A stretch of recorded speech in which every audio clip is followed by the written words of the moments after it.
ഇന്ന് നമ്മൾ നോക്കാൻ പോകുന്ന ടോപ്പിക്ക് കേരള ഉപ്പ് സത്യാഗ്രഹമാണ്. ഇത് സ്റ്റാർട്ട് ചെയ്യുന്നത് 1930 ഏപ്രിൽ 13-നാണ്.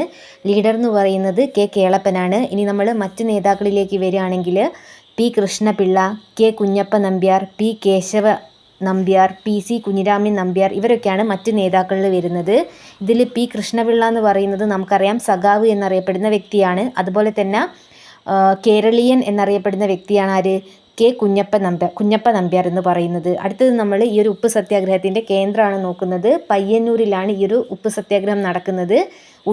ഉളിയടത്ത് കടവിൽ. ഈ പയ്യന്നൂരിന് എന്ത് അറിയപ്പെടുന്നു? രണ്ടാം ബർദോളി എന്ന് അറിയപ്പെടുന്നുണ്ട്. അടുത്തത് നമ്മൾ ഈ ഒരു സത്യാഗ്രഹത്തിൽ പങ്കെടുത്ത ആകെ അംഗങ്ങളാണ് പരിചയപ്പെടുന്നത്. കേളപ്പൻ ഉൾപ്പെടെ 33 പേരുകളാണുള്ളത്. ഇനി കെ കേളപ്പനെ ഉൾപ്പെടുത്താതെ നോക്കുകയാണെങ്കിൽ ടോട്ടൽ 32 അംഗങ്ങളാണ് ഈ ഒരു ജാഥയിൽ പങ്കെടുക്കുന്നത്. ഇനി ഈ ഒരു കടപ്പുറത്ത് എത്തുന്നത്, അതായത് പയ്യന്നൂർ ഉളിയടത്ത് കടവിൽ എത്തുന്നത് ഏപ്രിൽ 21-നാണ്. ഉപ്പ് നിയമം ലംഘിക്കുന്നത് ഏപ്രിൽ 23-നും. അടുത്തതായിട്ട് നമ്മൾ പറയുന്നത് ഈ ഒരു സത്യാഗ്രഹത്തിൽ ആരംഭിച്ച ഗാനമാണ്. വരിക വരിക സഹചര എന്നുള്ള ഗാനമാണ് ഈ ഒരു സത്യാഗ്രഹത്തിൽ ആലപിക്കുന്നത്. ഈ ഒരു ഗാനം എന്ന് പറയുന്നത് അംശി നാരായണ പിള്ളയുടേതാണ്. അടുത്തത് ഉപ്പ് സത്യാഗ്രഹ ജാഥയെ അഭിസംബോധന ചെയ്ത് സംസാരിച്ചത് ആരാണെന്ന് നോക്കുകയാണെങ്കിൽ അത് കൂരൂർ നീലകണ്ഠൻ പിള്ളയാണ്.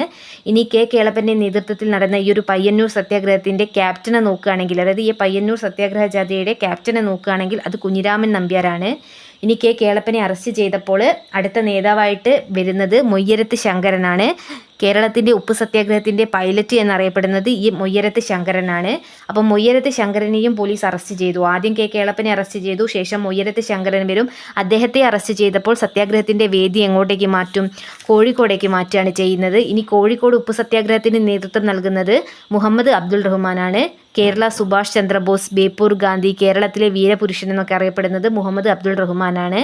അടുത്തത് ഉപ്പ് സത്യാഗ്രഹം പോലീസ് അമർച്ച ചെയ്യുന്നത് എന്നാണെന്ന് ചോദിച്ചിട്ടുണ്ടെങ്കിൽ, അതായത് അടിച്ചമർത്തുന്നത് എന്നാണെന്ന് നോക്കുകയാണെങ്കിൽ 1930 മെയ് 12-നാണ്. ഈ ഒരു സത്യാഗ്രഹികളെ ആക്രമിച്ച പോലീസ് സൂപ്രണ്ട് എന്ന് പറയുന്നത് ആമുവാണ്. അടുത്ത ഫാക്റ്റിലേക്ക് വരികയാണെങ്കിൽ 43 ദിവസത്തെ ഉപവാസത്തിന് ശേഷം ജയിലിൽ വെച്ച് മരണപ്പെട്ട വ്യക്തി എന്ന് പറയുന്നത് പി സി കുഞ്ഞിരാമൻ അടിയോടിയാണ്. ഇദ്ദേഹം ബെല്ലാലി ജയിലിൽ വെച്ചിട്ടാണ് മരണപ്പെടുന്നത്. ഇനി കേരളത്തിലെ ഉപ്പ് സത്യാഗ്രഹവുമായി ബന്ധപ്പെട്ട് പ്രസിദ്ധീകരണമാണ് കോൺഗ്രസ് ബുള്ളറ്റിൻ. ഇനി നമ്മൾ സത്യാഗ്രഹ ജാഥയിലേക്ക് നോക്കുകയാണെങ്കിൽ പാലക്കാട് മുതൽ പയ്യന്നൂർ വരെയുള്ള ഒരു സത്യാഗ്രഹ ജാഥ നടന്നിട്ടുണ്ട്. അത് നേതൃത്വം നൽകിയത് TR കൃഷ്ണസ്വാമി അയ്യരാണ്. ഈ ഒരു സത്യാഗ്രഹത്തിൽ 40 പേരാണ് പങ്കെടുത്തത്. ആദ്യമായിട്ട് ഉപ്പുകൂർക്കൽ ആരംഭിക്കുന്നത് ഈ ഒരു TR കൃഷ്ണസ്വാമി അയ്യരാണെന്ന് പറയുന്നുണ്ട്. അടുത്തത് പൊന്നാനിയിൽ നിന്ന് പയ്യന്നൂരേക്ക് ജാഥ നടത്തിയത് മൊയ്തു മൗലവിയാണ്.